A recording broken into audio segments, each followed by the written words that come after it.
Unidos, el señor Alfredo Ferrero Díez Canseco, que conocemos bien acá en RPP, porque ha venido frecuentemente para hablarnos siempre sobre comercio exterior, que es el tema de su especialidad, en el que se ha desempeñado como viceministro bajo diferentes ministros y bajo diferentes gobiernos, y como ministro también.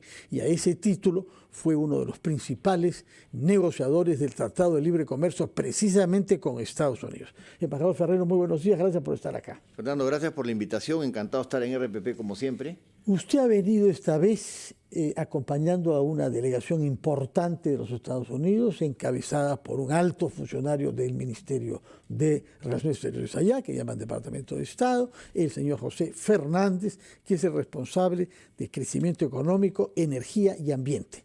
Y junto a él, un grupo de empresarios de varios sectores que han mantenido conversaciones con sus pares, tanto del sector público como del privado acá, para darle un nuevo impulso a las relaciones comerciales y económicas entre Estados Unidos y Perú, que han estado un poco debiluchas, por decirlo así, esos últimos tiempos.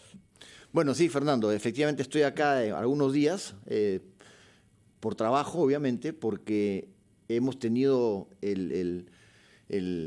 digamos, la iniciativa desde que asumí la embajada en marzo de este año, febrero-marzo, que recibí las credenciales del presidente Biden, que fueron en realidad el 27 de febrero. Recién llegado, me parece que usted tuvo la oportunidad de presentar sus cartas credenciales con una rapidez de rayo, ¿no? Al día siguiente de llegar, presentar las credenciales, cosa que no es muy usual porque generalmente se demoran unos 3 meses para que le den las credenciales. Yo tuve suerte y también tuve la suerte de conocer al presidente Biden personalmente. ¿No? Y por eso es que creo que, no solamente porque conozco al presidente Biden muy poco, pero pudimos conversar 5 minutos, sino porque creo que el Perú está apostando al crecimiento de la inversión americana en el Perú. Estamos apostando a una relación fortalecida en un momento estratégico y clave para nuestro país, ¿no?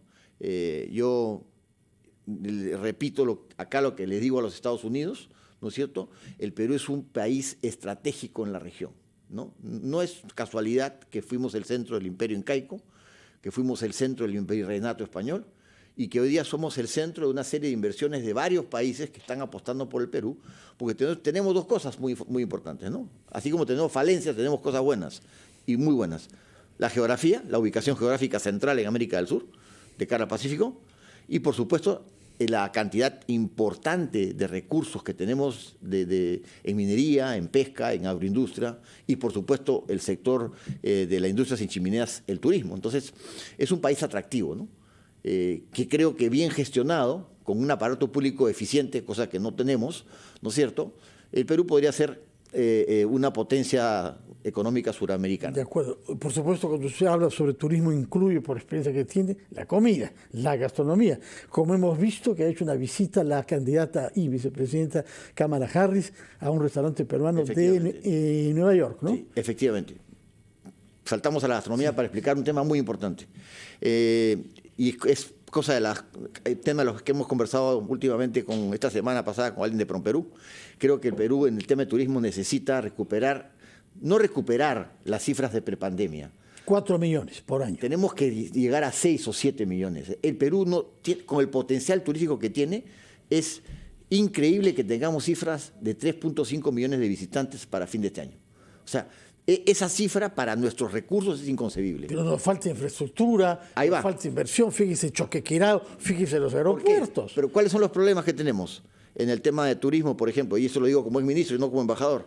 En primer lugar, tenemos que convertir los recursos turísticos en productos turísticos. Una cosa es el recurso, la materia prima, ¿no es cierto?, el recurso arqueológico, y otra cosa es que sea un producto. Para que sea producto hay que dotarlo de valor. Infraestructura, servicios, conectividad. Sin eso, se queda en recurso. Y el recurso como tal es simplemente algo que puede estar muy alejado y que el turista no llega. En segundo lugar, conectividad. Hemos dejado de ser el hub de conectividad en América del Sur. Muchos años a Colombia. Ahí hay un tema. En tercer lugar, el tema de la marca Perú. Creo que necesitamos un relanzamiento vigoroso de la marca Perú. Antes hablamos de la marca Perú y hoy día ya ese tema tampoco está, digamos, en los labios de todos. Y el cuarto tema, y creo que es la punta de lanza, es, como le llamo yo, la nueva embajadora del Perú, que es justamente la gastronomía. ¿no? De acuerdo. Ahora, hablemos sobre esta delegación con la que ha venido usted de Washington, que ha logrado en pocos días firmar 3 acuerdos diferentes con el Estado peruano. Uno relativo al espacio, a la NASA, el otro a los minerales críticos, y nos va a decir eso, y el otro llamado Punto Azul, que tiene que ver con la infraestructura. Explíquenos, por favor, cuál es el interés del Perú en estos 3 acuerdos firmados con los Estados Unidos. Sí, efectivamente, como bien lo dices, Fernando, el Perú en estos últimos 3 meses, 4 meses, y justamente a la semana que recibí las credenciales del presidente Biden, recibimos también la visita oficial del canciller Javier González Olachea Franco, que se reentrevistó con Anthony Blinken. Eso fue también un punto importantísimo en la relación bilateral, ¿no es cierto? El hecho de que empecemos a hablar de una relación mucho más vigorosa de la que teníamos hasta ese momento. Y a raíz de eso, en estos subsiguientes meses, hemos firmado 3 acuerdos. El último de ellos, el día jueves pasado. Los 3 acuerdos han sido los siguientes. Primero, el acuerdo de Artemisa. Es un acuerdo con la NASA, donde permite al Perú participar de la exploración y cooperación técnica para el tema aeroespacial. Algunos dirán, estamos hablando de las lunas, de las nubes. No, estamos hablando de algo muy concreto. Hoy día, en el futuro se percibe que va a haber comunicación intraespacial dentro de la órbita de la Tierra entre países, ¿no es cierto? Y eso es el futuro inmediato.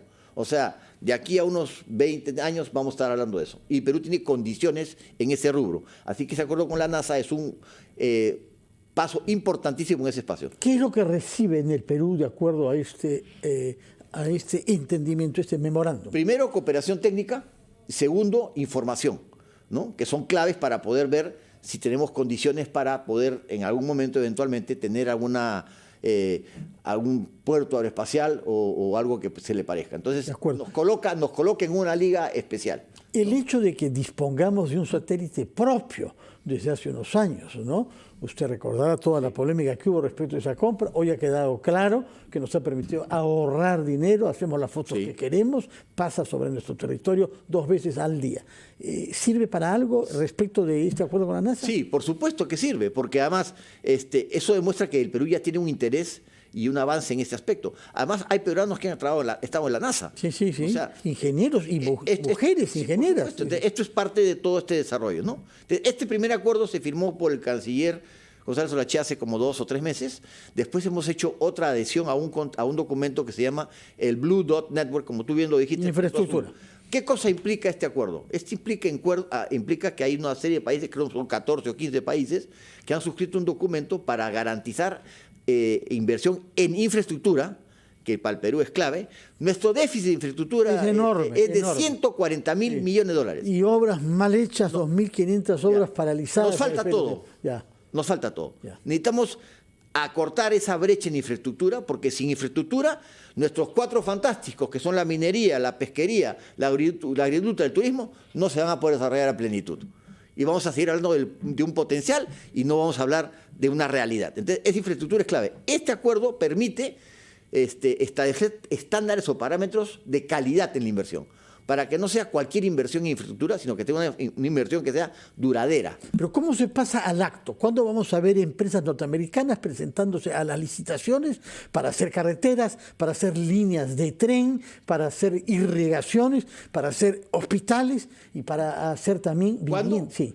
Tan pronto como Proinversión presente formalmente los proyectos que necesitamos avanzar. Y eso ya empezamos una reunión el día jueves, hubo la primera reunión para presentar a los inversionistas americanos una serie de proyectos que podrían ser interesantes. Sobre esa base arrancamos, ¿no? Tenemos pues no solamente obras de irrigación, carreteras, trenes y ferrocarriles. El Perú es un país que no tiene ferrocarriles. Sí, poquísimo. ¿No? Entonces, 1.500. Ese es un vehículo para poder avanzar en la reducción de la brecha de infraestructura, ¿no? Y el tercero, perdón, antes que no... Pero hagamos una pausa para tomarnos tiempo, porque el tercero es muy importante, tiene que ver con uno de los que usted llama 4 fantásticos, que es la minería, que es de hecho lo que más contribuye con las exportaciones y con el ingreso de divisas al Perú, y sé que han firmado un acuerdo sobre minerales críticos. Nos van a decir cuáles son esos minerales críticos y qué significa eso respecto a la inversión norteamericana en minería, que ha decrecido mucho. Y entre las empresas norteamericanas que han venido con usted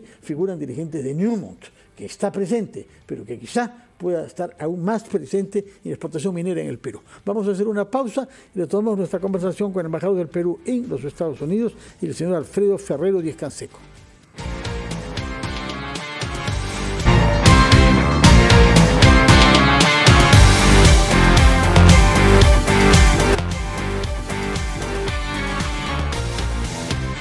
Estamos conversando con el embajador del Perú en los Estados Unidos, el embajador Alfredo Ferrero Díez Canseco, que debía ahora explicarnos cuál es el acuerdo que se ha firmado con la delegación que ha venido encabezada por un importante funcionario del Ministerio norteamericano respecto de minerales críticos. Lo escuchamos, embajador. Sí. Bueno, Fernando, fíjate, el Perú es un país con tremendo potencial minero, ¿no? Y hoy día hay un grupo de países que han firmado o van a firmar esta acta de minerales críticos para la explotación de los minerales críticos. ¿Cuáles son los minerales críticos? Son 17 minerales, el Perú tiene 8 de ellos, ¿no es cierto? Litio, cobre, molibdeno, estaño, que son críticos para la transición energética.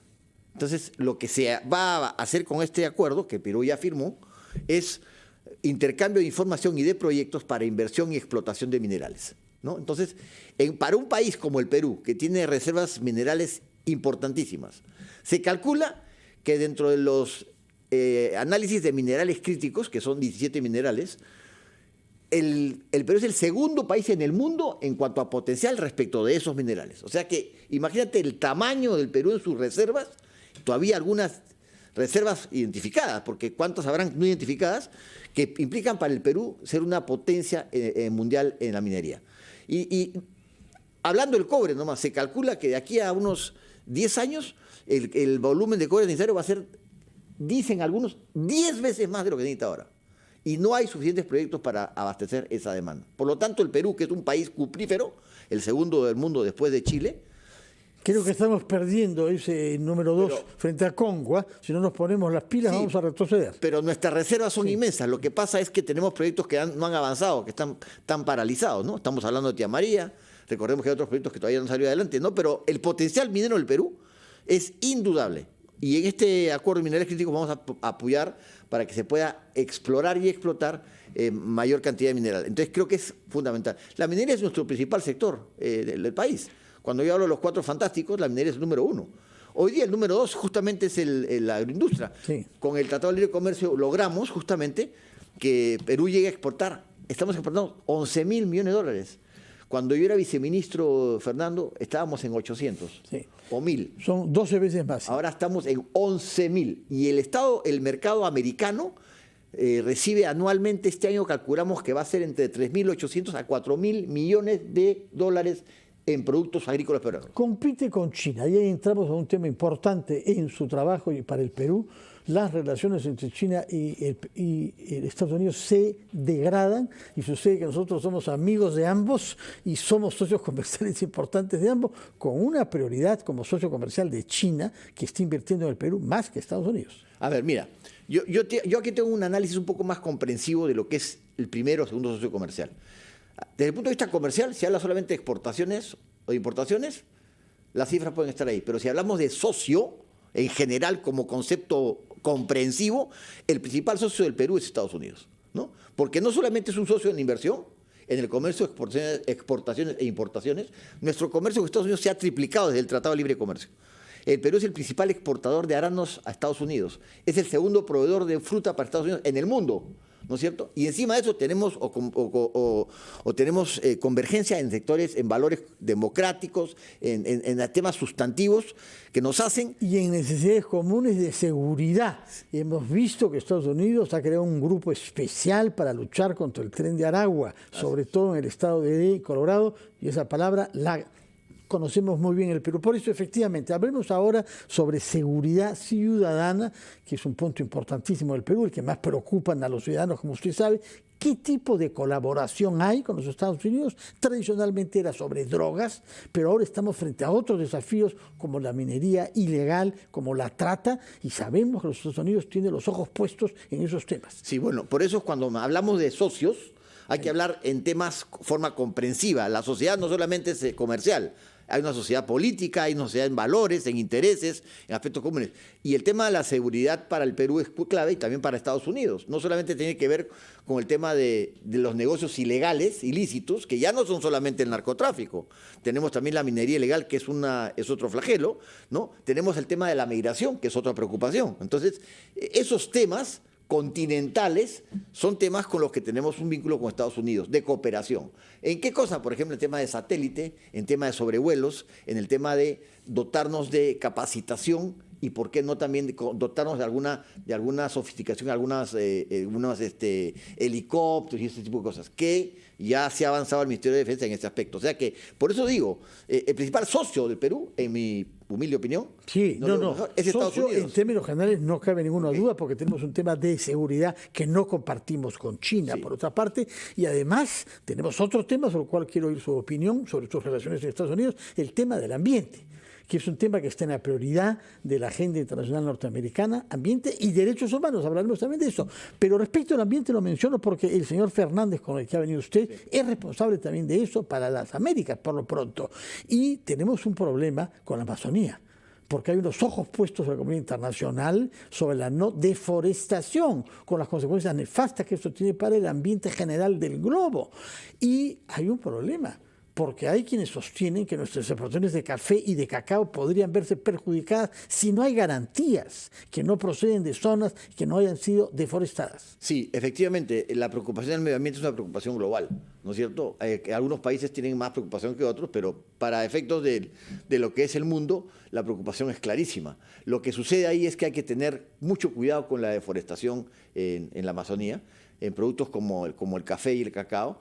Y también el Perú, por ejemplo, ha sido hasta ahora incapaz de fijar una política amazónica forestal, ¿no? Es más, hay países como Chile que pueden tener una gran cantidad de exportaciones forestales y el Perú no lo tiene. Madera, 40 veces más que el Perú. Entonces, ahí hay temas pendientes, ¿no? Pero también compartimos con Estados Unidos esa preocupación. Este tema de los minerales críticos tiene que ver con la transición energética. Sí. Y la transición energética tiene que ver con el clima. Sí, ¿no? Sin duda, claro. Entonces, está todo vinculado de alguna forma, ¿no? Entonces, claramente también es un aliado en ese aspecto. Y Perú también es un aliado de Estados Unidos. Somos aliados recíprocos, no es que somos solamente de un lado, es vis a vis, ¿no? El otro tema importantísimo de nuestras relaciones, que es antiguo, es el de la transferencia de tecnología y de conocimientos. La red de las 2.000 universidades que hay en Estados Unidos es muy atractiva para los peruanos que quieren hacer posgrados, algunos van desde jovencitos, y sé que usted está promoviendo la atribución de becas a estudiantes que hagan los méritos para poder estudiar en universidades americanas. ¿Cuán avanzado está este proyecto? Mira, estimado Fernando, desde mi función como funcionario de Estado desde hace 20, 25 años, no es difícil percibir que el tema de la educación, como el tema de la salud y la infraestructura, son talones de Aquiles graves para el país, ¿no? Entre otras cosas, yo creo que a la educación pública tiene que estar muy conectado hoy día en, por ejemplo, enseñarle desde niñitos, desde el nido, a los peruanos el inglés. Y esto no es una alienación, es el lenguaje comercial del mundo, ¿no es cierto? Y saber inglés es una ventaja para todos, porque hasta los chinos se comunican en inglés, los japoneses se comunican en inglés. El inglés es el lenguaje comercial. Y eso tiene que pasar por educar. Si tú no sabes inglés, ya tienes una desventaja para estudiar en Estados Unidos o en otros países. Claro. Entonces, hay que partir por ahí. Lo segundo, las mejores universidades del mundo, con todo respeto, ¿no es cierto?, están en Estados Unidos. No digo que no haya en otros países también. Sí. Por supuesto que hay buenas en España, que hay de Alemania, en Holanda hay muy buenas. Incluso en China, Reino Unido, ¿no? Francia, ¿no? Inglaterra, ni qué decir, ¿no? Pero la mayor cantidad de del lote de las principales del mundo está en Estados Unidos. Entonces, yo como embajador, hace no mucho me he reunido en Washington con estudiantes y jóvenes profesionales peruanos, justamente para hacer un intercambio de información y para armar un networking entre ellos con los peruanos.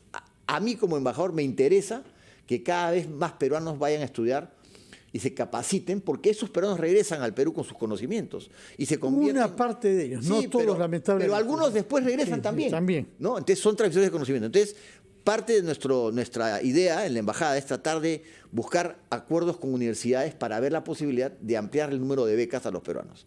Ese es un trabajo que estamos empezando recién, pero claramente es una preocupación de la Embajada del Perú tratar de ayudar en ese espacio. De acuerdo. También. Hay otro tema importante que es el tema de la visa. El Perú es uno de los países a los que Estados Unidos impone la necesidad de gestionar una visa. No es fácil, hay que tomarse su tiempo, cuesta dinero, etcétera.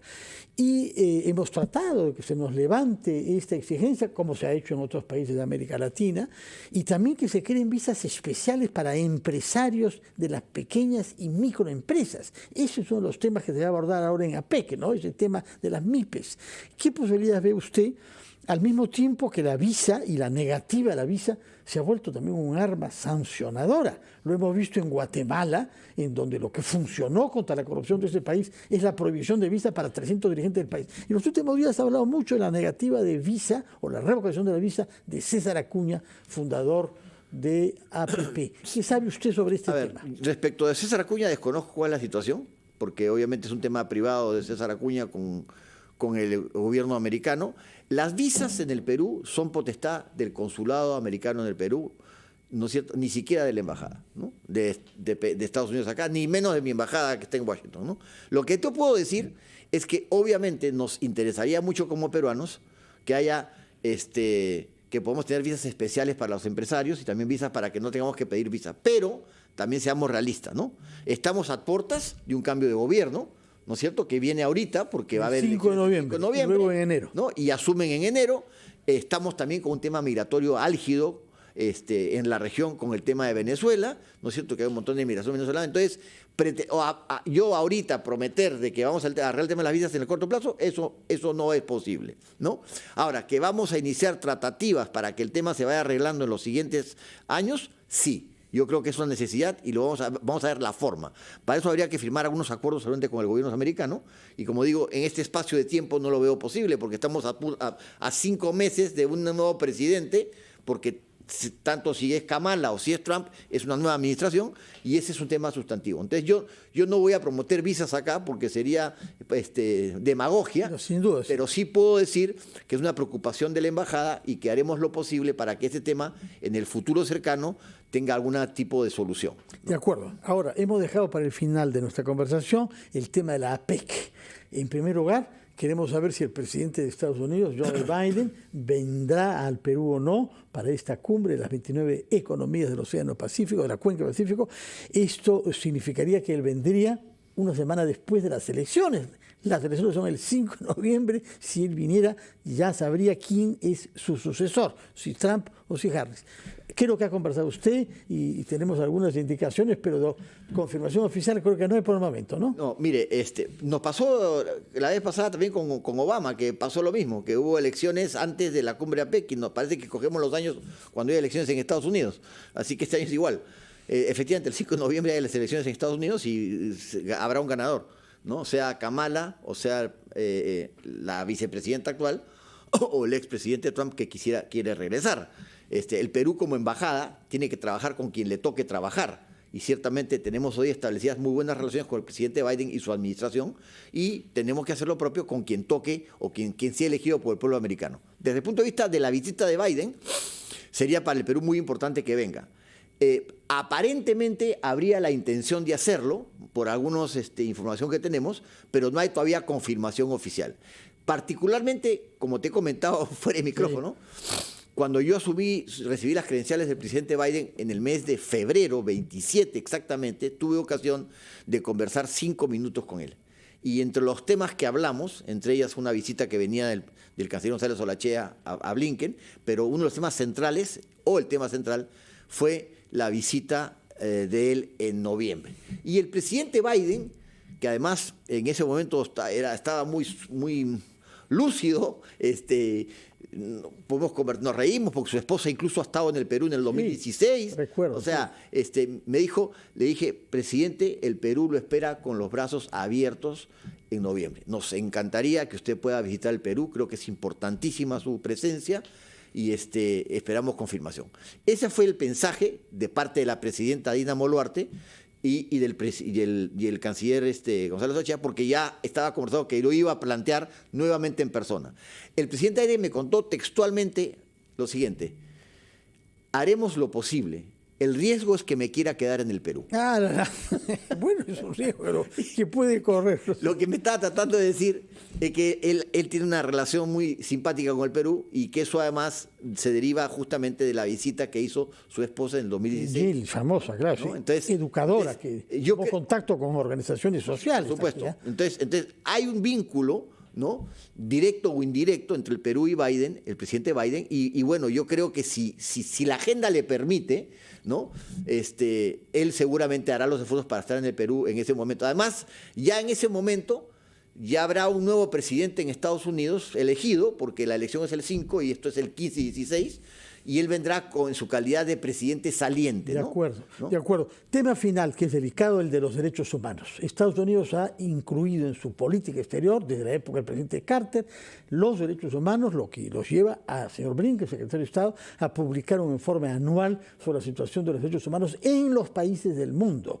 Y lamentablemente lo que se dice sobre el Perú no es muy honroso para nuestro país. Y se mencionan cosas como los muertos de las manifestaciones del 22 y 23. ¿Qué vamos a hacer para dar garantías de nuestro compromiso con los derechos humanos en general y con el sistema interamericano de derechos humanos que, como usted sabe, está generando algunas polémicas en el Perú y unas voces que se elevan, no es la primera vez, que nos salgamos del sistema interamericano y del Pacto de San José? Bueno, Fernando, en el tema de los derechos humanos, la preocupción de Estados Unidos no es solamente respecto al Perú. No, es global, cierto. ¿no? Sí. O sea, no es que se enfatiza en el informe sobre todo del Perú, mundo, ¿no? sí. Hay un par de párrafos sobre el Perú que están vinculados a las investigaciones fiscales en el caso de las manifestaciones en la época de hace 2 años, ¿no? Ese proceso, como le hemos explicado, está en trámite, ¿no es cierto? Y nosotros, yo como embajada menos y el Ejecutivo, no puede intervenir en los procesos judiciales porque hay independencia de poderes, ¿no? Entonces, ese trámite está, vamos a esperar los avances que haya en los siguientes meses, pero esa explicación ya se le ha dado a Estados Unidos y por el momento el tema está tranquilo, ¿no? En el tema del tema global, hoy día la preocupación pasa por el tema de Venezuela. Hoy día la atención está en ese rubro, ¿no? Y creo que el canciller ha tenido una participación destacada en ese espacio en la OEA, y tenemos a un embajador en la OEA, el José Luis Sardón, también un reconocido jurista, que están viendo el tema de Venezuela, ¿no? Porque ahí también hay un tema de derechos humanos, ¿no? Grave, sí. Hay muertos, hay gente que no puede expresarse libremente, hay un país que ha sido capturado. Y un riesgo de nuevo éxodo. No, afectaría a Estados Unidos y el Perú. Efectivamente. Entonces, el tema de Venezuela no es un tema solamente que le implica a Venezuela, porque el tema ha sido que si en Venezuela hay problemas, los venezolanos salen, ¿no? Y hay 8 millones dando vueltas por el mundo y no están haciendo turismo, ¿no? Y en el Perú tenemos más o menos 1.700.000. Sí. Entonces, esa es hoy día la preocupación central en el tema de derechos humanos, ¿no? Sobre la Corte Interamericana, una palabra, por favor, que sea la final. Bueno, yo creo que es muy importante para el Perú que tengamos un representante como es el doctor Tito Borea, ¿no? Un juez, juez miembro de la Corte. Sí, es un juez. Y yo creo que eso es clave, ¿no? Para nosotros. Vamos a ver qué se puede hacer ahí. Hay voces que dicen que debemos salirnos de la Corte. Usted las recuerda desde la época de Alan García, ¿no? Sí. No, como usted comprenderá, no me compete a mí opinar sobre eso, estimado Fernando, ¿no es cierto? Pero algunos dicen que está ideologizada la Corte, ¿no? Y que tiene un sesgo para unas cosas y no para otras. Así que yo prefiero que opina el que tiene que opinar y no el embajador de Perú. Muy bien, lo hemos escuchado, sobre todo el optimismo que nos deja saber que, según lo que nos ha dicho usted, se viene una época de más inversiones norteamericanas en el Perú en varios sectores de nuestra economía. Y también hay que darle estabilidad al país, ¿no? Porque la estabilidad es amiga de la inversión. Absolutamente. Y la inestabilidad es enemiga de la inversión. Peor aún, la criminalidad. Así que el 2026 es un año importante para elegir bien. Que tenga usted mucho éxito representándonos ante Estados Unidos y que tenga una estadía fecunda también en su país, el Perú, antes de volver a Washington. Muchas gracias por su presencia en este RPP y que se repita. A ti, Fernando, un placer. Y la próxima vez que venga, supongo que en noviembre, estará para APEC. Para la APEC estaré acá con una misión empresarial. Y lo recibiremos americana acá en RPP. Muchas gracias y muy buenos días. Gracias, embajadora Alfredo Ferrero. Vamos a hacer una pausa, después de la cual conversaremos con un diplomático de alto nivel, que es uno de los responsables de coordinar en nombre de la Cancillería la reunión de la APEC y las reuniones preparatorias, de las cuales nos dirá, porque hay en curso una reunión en Pucallpa y otra en Lima sobre temas que nos conciernen, minería una y pymes la otra. Se trata del ministro del Servicio Diplomático, Renato Reyes Tagle. Primero, vamos a una pausa.